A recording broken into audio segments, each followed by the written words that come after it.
지난 시간 우리는 음파 주기와 주파수를 통해 음성 데이터가 어떻게 이루어지고 컴퓨터가 그 특징을 어떻게 추출하는지 알아보았는데요. 오늘은 음성인식과 기계가 수행하는 음성인식 방법에 대해 알아보겠습니다. 음성인식이란 기계가 사람의 말소리를 인식하고 그 결과를 문자로 출력하는 시스템을 말합니다. 예를 들어 사람이 컴퓨터에게 "나 지금 친구랑 저녁 먹으러 왔어" 라고 말하면 기계는 이 음성 소리를 숫자로 표현해 샘플링하여 음성인식 과정을 거칩니다. 이후 파동의 의미를 파악해 최종적으로 그 문자 언어로 적어줍니다. 이러한 음성인식 사용 기술의 대표적인 사례로는 LG의 ThinQ, 애플의 Siri, 삼성의 빅스비가 있습니다. 그렇다면 이제부턴 음성인식을 구현하기 위해 필요한 훈련 과정을 인간이 언어를 배우고 인식하는 과정에 빗대어 설명하겠습니다. 예를 들어 여러분이 단 한 번도 영어를 들어본 적이 없다고 가정했을 때 여러분에게 영어 문장을 들려주고 그 문장을 글로 작성하라고 해보겠습니다. 들어본 적도 없는 언어를 듣고 문장으로 받았어야 하다니 정말 골치 아픈 상황이죠. 이제부턴 사람의 음성인식 과정을 기반으로 여러분이 상상 속 인물의 선생님이 되어 성공적으로 문장을 받았을 수 있도록 도와보겠습니다. 이 막막한 문제를 해결하기 위해서는 우선 영어라는 음성에 익숙해져야 합니다.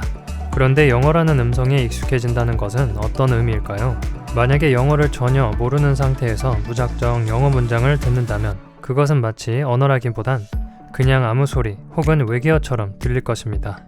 그런데 영어 문장도 자주 듣고 훈련하면 저건 영어야 혹은 저건 영어가 아니야 라고 구분할 수 있겠죠. 이런 상태를 영어 음성에 익숙해졌다고 할 수 있겠죠. 한국어 소리에 익숙한 우리가 어떤 한국어 문장을 들었을 때 서울 표준어와 사투리를 구분하여 인식하고 판단할 수 있는 것처럼요. 이처럼 영어 음성을 자주 듣고 훈련해서 익숙해지는 과정을 음성인식에서는 음향 모델 또는 어쿠스틱 모델을 훈련한다고 합니다. 이렇게 음향 모델 훈련은 특정 언어에 존재하는 모든 음소를 배우는 과정을 포함합니다. 음소란 한국어에서는 기역, 니은, 디귿, 리을과 같은 자음과 아야, 어여와 같은 모음, 영어에서는 A, E, I, O, U로 구성된 모음과 ABCD와 같은 나머지인 자음과 같이 가장 작게 쪼개진 소리 단위를 말합니다. 단순히 독립적인 음소만이 아니라 그 음소들의 변이형까지 학습하는 것이 중요합니다. 모음 A를 예를 들어 설명하겠습니다. 영어에서 A라는 모음의 발음은 보통 R라고 발음하지만 쓰이는 위치에 따라 다양하게 변합니다. Apple 이라는 단어처럼 P 옆에서 쓸 때는 E로, again 처럼 G 옆에 있을 경우 어로 발음합니다. 이처럼 한 음소의 발음 변형은 주변에 어떤 음소가 존재하는지에 따라 달라집니다. 여러분이 영어 음소를 익히다 보면 한국어와 겹치는 음소도 배우겠지만 R이나 TH처럼 영어에만 있는 음소들도 훈련하며 영어스러운 발음이나 억양도 학습합니다. 그러면 어디선가 영어 문장을 들었을 때 저건 영어 문장이네 라고 자연스레 인식할 수 있겠죠. 이런 과정으로 아까 상상 속의 대상을 통해 음향 모델을 잘 준비했다면 영어에 대해 막막했던 문제를 해결하기 위한 절반의 준비를 끝냈다고 할 수 있습니다. 영어 소리에 익숙해진 다음엔 무엇을 해야 할까요? 이제는 그동안 배운 소리, 즉 단어들을 자연스럽게 나열하는 규칙을 배워야 합니다. 특정 단어 다음에 사용하는 단어가 의미상으로나 문법상으로 어색함 없이 배치하기 위해서죠. 이에 대한 이해를 돕기 위해 한국어를 사례로 들겠습니다. 여러분에게 나는 핸드폰을 땡땡이라는 문장을 주어졌다고 해볼게요. 이때 저 땡땡 안에 들어갈 자연스러운 단어는 뭘까요? 샀다, 켰다, 켠다, 주었다, 판다 등등 다양한 단어가 떠오를 거고 그런 예시 문장은 어떤 한국인이 봐도 자연스러운 문장이라고 생각할 것입니다. 하지만 먹다, 찾다 같은 단어가 들어가면 어떨까요? 목적어 다음에 동사가 온 걸 문법상으로 틀렸다고 할 순 없지만 의미상으로는 매우 어색하기만 합니다. 밥을 먹는다면 모를까 핸드폰을 먹는 경우는 발생할 수도 있지만 극히 드물고 핸드폰을 발로 찬다고 표현하는 일도 드물기 때문입니다.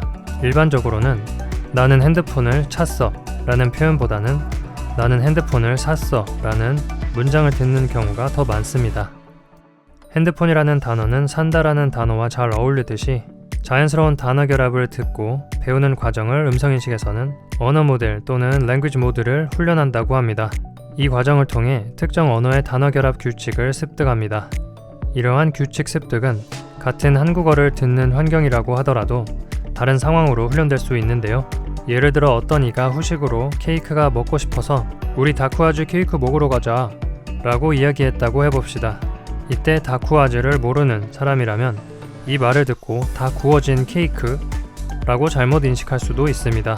다쿠아즈 케이크를 들어본 적이 없는 그에겐 다쿠아즈와 케이크라는 단어 조합이 자연스럽지 않을 테고, 대신 다쿠아즈라는 단어 소리와 최대한 비슷한 다 구워진 이라는 새로운 조합으로 말을 인식할 것이기 때문입니다. 더 구체적인 예시를 들어볼까요? 화장품 판매장 노동자 A와 그림 판매장 노동자 B가 있다고 해볼게요. 두 사람은 각기 자기 전공이나 회사에서 쓰는 언어를 구사하며 살아가면서 그들만의 언어 모델을 훈련했을 것입니다. A는 화장품과 관련된 언어 모델을, B는 그림과 관련된 언어 모델을 훈련했다고 할 수 있죠. 두 사람에게 크림 줘봐라는 문장을 들려주면 A는 바르는 크림이라고 인식해 크림을 줄 확률이 높습니다. 반면에 B는 크림보단 그림이라는 단어 사용이 익숙해서 크림과 비슷한 소리인 그림으로 인식해 그림을 건넬 확률이 높지요. 이처럼 언어 모델은 언어에 노출된 환경에서 자연스럽다고 생각하는 단어의 결합을 배우며 형성되기에 사람마다 조금씩 다르게 생성됩니다. 이제까지의 설명을 종합하면 음성인식을 위해 필요한 것은 음향 모델과 언어 모델 학습입니다. 이 둘을 올바르게 훈련한다면 앞서 주어진 영어를 듣고 문장으로 적어내기 과제는 어려움 없이 할 수 있습니다. 이 학습 과정과 훈련을 기계에 적용시키려면 어떻게 해야 할까요? 가장 쉬운 방법으로 바로 베이지 정리를 통해 음향 모델과 언어 모델을 학습하는 것입니다. 기계에 어떤 음성이 주어졌을 때 그것은 어떤 문장이라는 조건부 확률을 구해야 하며, 이때 기계에 주어진 음성은 이전에 배운 내용처럼 오디오 파형이 됩니다. 그런데 여기서 여러분은 이 파형을 보고 이게 무슨 문장인지 맞출 수 있나요? 아마 불가능할 겁니다.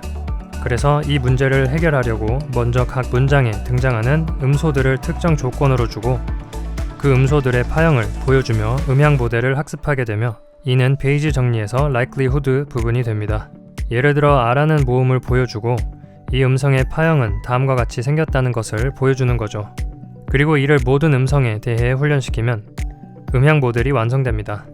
언어 모델은 뉴스나 소설 같은 자료를 통해 각 단어가 등장하는 횟수를 학습시키는 것입니다. 이때 하나의 단어 확률만 보면 언어 모델에서 추구하는 자연스러운 결합을 학습하기 어렵기 때문에 보통은 2개, 3개 단어의 연쇄를 두고 그 단어 연쇄의 등장 횟수를 학습합니다. 이는 베이지 정리에서 prior 부분입니다. 이 부분을 우리가 준비한 학습 데이터를 이용해서 학습시키면 언어 모델이 완성되죠. 이렇게 각각 음향 모델과 언어 모델을 학습하면 최종적으로 포스테리어라고 부르는, 즉 우리가 목표한 음성 인식 문제를 해결하는 음성 인식 모델이 완성됩니다. 음성 인식에 사용하는 음향 모델과 언어 모델을 제대로 학습하려면 더 복잡하고 다양한 수학적 기법을 사용할 줄 알아야 하지만 아직은 알 필요가 없습니다. 음성 인식이 인간의 언어 학습 과정과 비슷한 훈련이라는 사실을 직관적으로 이해하고 흥미를 갖는 것이 중요합니다. 다음 시간엔 인식된 음성 언어로 어떻게 하면 사람처럼 이해하고 받아들일 수 있는지, 문자 언어인 텍스트 데이터를 중심으로 하는 자연어 처리에 대해 알아보도록 하겠습니다.